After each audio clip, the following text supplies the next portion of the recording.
బుటెల మరో బ్రేకింగ్ చూస్తున్నాం. నాగార్జున సాగర్లో డిప్యూటీ సీఎం బట్టి విక్రమార్క పర్యటించారు. పర్యటనలో భాగంగా ఆయన Nagarjuna Sagar hydro power plant సందర్శించారు. ఇక సందర్శించి కొన్ని విలువైన మాటలు మాట్లాడారు. సో ఒకసారిగా చూసుకున్నట్లయితే గ్రీన్ రెవల్యూషన్ కోసం కాంగ్రెస్ అనేక ప్రాజెక్టులు నిర్మించిందని బట్టి అన్నారు.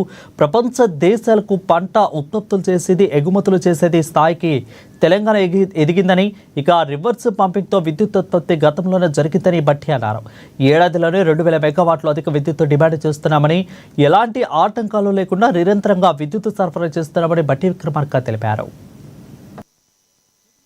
ఆధునిక దేవాలయాలు నిజంగా ఈరోజు భారతదేశాన్ని పెద్ద ఎత్తున రక్షించడమే కాకుండా ప్రపంచ దేశాలకు కూడా ఆహార ధాన్యాలని ఉత్పత్తి చేసే స్థాయికి, ఎగుమతి చేసే స్థాయికి ఈరోజు ఎదిగా.